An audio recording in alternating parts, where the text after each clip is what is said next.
ভোটের খবর জানাতে দেশের বিভিন্ন প্রান্ত থেকে যোগ দিচ্ছেন আমাদের সহকর্মীরা। প্রথমেই যাচ্ছি কেরানীগঞ্জে, সেখানে আছেন আমাদের সহকর্মী নাজমুল হুদা। নাজমুল, ভোট গ্রহণের প্রস্তুতি পরিবেশ কেমন দেখছেন?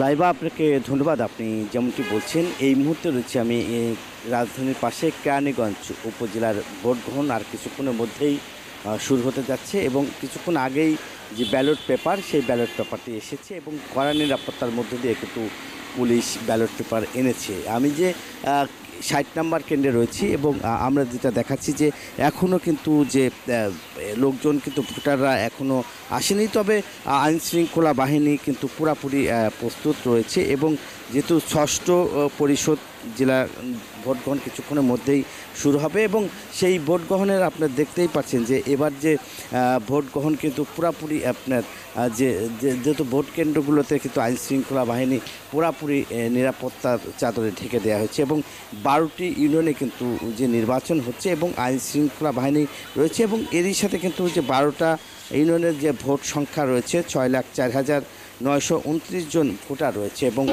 একসঙ্গে কিন্তু নারী পুরুষ তারা উভয়ই কিন্তু আসলে ভোট দেবে। আমরা যদি একটু ভোট কেন্দ্রের যে ভিতরের অবস্থা যদি একটু দেখাতে পারি, যে এখানে যে বুথটি রয়েছে সেই বুথে রয়েছে মহিলা 1 নম্বর বুথ। আমরা একটু ভিতরের চিত্র আপনাদেরকে একটু দেখাই যে পুরাপুরি এখন কিন্তু প্রস্তুত রয়েছে এবং লোকজন কিন্তু আপনারা দেখছেন যে এখনও কিন্তু যে আইন শৃঙ্খলা বাহিনী পুরাপুরি নিরাপত্তার চাদরে ঢেকে দেওয়া হচ্ছে এবং আমরা একটু দেখাই যে আইন শৃঙ্খলা বাহিনী রয়েছে এখনও। তো আপনারা পুরাপুরি ভোটাররা তো এখনও আসেনি, তবে এখনও কি আপনারা পুরাপুরি প্রস্তুত? হ্যাঁ, আমরা প্রস্তুত। আমরা 8টা বাজার সাথে সাথে ভোট গ্রহণ নিতে পারবো। আমরা সম্পূর্ণ প্রস্তুত। এখন তো খালি? হ্যাঁ, এখন খালি। 8টা বাজার পরই ভোট গ্রহণ শুরু হবে। শুনছিলেন যে এই যে বুথটা আপনি দেখতেই পাচ্ছেন যে ভোটের যেখানে ভোট দিবেন গোপন কক্ষ, এটাও আমরা আপনাদেরকে দেখাচ্ছি যে 1 নম্বর যে ভোট কক্ষ এবং সেখানে কিন্তু এখনও যে যারা এখানকার যারা প্রিজাইডিং অফিসারের যে নিয়োগ করা যে সব লোকজন এখনও কিন্তু দেখা যাচ্ছে না তাদেরকে এবং মোটামুটি আইনশৃঙ্খলা বাহিনী এবং ভোট ব্যালট বাক্স সবই কিন্তু এখন পুরাপুরি প্রস্তুত এবং আইনশৃঙ্খলা বাহিনী আপনারা দেখতেই পাচ্ছেন যে এখন তারা পুরাপুরি প্রস্তুত এবং ভোট গ্রহণের যে প্রস্তুতি সেটা কিন্তু আর কিছুক্ষণের মধ্যেই ঠিক 8টার মধ্যেই কিন্তু সকাল 8টার মধ্যেই কিন্তু নির্বাচন শুরু হবে এবং এর মধ্যে কিন্তু সব ধরনের প্রস্তুতি কিন্তু রেখেছে, কিন্তু যারা পোলিং এজেন্ট এখন পর্যন্ত আসেনি। এই ছিল আমার কাছে কেরানীগঞ্জের উপজেলা নির্বাচনের সর্বশেষ খবর। একই খবর জানবো রাজশাহীতে, আমাদের আরেক সহকর্মী রয়েছে মর্তুজা, সেখানকার নির্বাচনের সর্বশেষ খবর জানাবেন। মর্তুজা।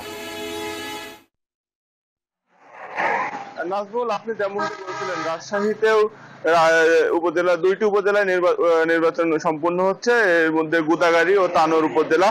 আর রাজশাহীর গুদাগাড়ী উপজেলার কথা যদি আমরা বলি, সেখানে একাধিক প্রার্থী, বিশেষ করে বিএনপি দলীয় প্রার্থী থাকার ফলে সব দলমত নির্বিশেষে একটি উৎসবমুখর নির্বাচন অনুষ্ঠিত হচ্ছে এবং এই প্রথম ধাপের এই দুই উপজেলা নির্বাচনে মোট 68টি ভোট কেন্দ্রে ভোট গ্রহণ অনুষ্ঠিত হবে। এর মধ্যে 155টি কেন্দ্র ঝুঁকিপূর্ণ বা গুরুত্বপূর্ণ হিসেবে আইন শৃঙ্খলা রক্ষাকারী বাহিনী চিহ্নিত করেছে এবং গুরুত্বপূর্ণ কেন্দ্রগুলোতে 4 জন পুলিশ, 16 জন আনসার সদস্য থাকবেন। দুই উপজেলায় 1,100 জন পুলিশ সদস্য মোতায়েন থাকবে।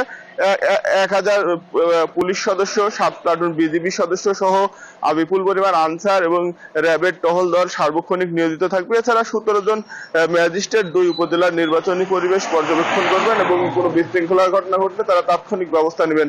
আর রাজশাহীর যে রিটার্নিং কর্মকর্তা জানিয়েছেন যে অবাধ সুষ্ঠুভাবে ভোট সম্পন্ন করতে সব আয়োজন শেষ হয়েছে। সকাল 8টা বাজলে ভোটাররা উৎসব মুখর পরিবেশে তাদের ভোটাধিকার প্রয়োগ করবেন এবং তারা ভোট দিবেন। আর আমরা সাধারণ মানুষের সাথে গত কয়েকদিন থেকে কথা বলেছি, তারা উপজেলা নির্বাচনকে কেন্দ্র করে বিপুল উদ্দীপনায় রয়েছেন। তারা তাদের ভোটাধিকার প্রয়োগ করে তাদের উপজেলা চেয়ারম্যান, মহিলা ভাইস চেয়ারম্যান এবং ভাইস চেয়ারম্যান নির্বাচিত করবেন এবং দুই উপজেলায় পোস্টার, ব্যানারে প্রচারণায় উৎসব মুখর পরিবেশ কয়েকদিন ছিল এবং আজকে যে নির্বাচন সকাল 8টায় ভোট গ্রহণ হবে। সেই ভোট গ্রহণে ভোট দিতে দল মত নির্বিশেষে সবাই অংশগ্রহণ করবেন এবং আমরা আইন শৃঙ্খলা রক্ষাকারী বাহিনীর সাথে কথা বলেছি। তারা জানিয়েছে যে এই উপজেলা নির্বাচনে কোনো বিশৃঙ্খলা সৃষ্টির সুযোগ নেই।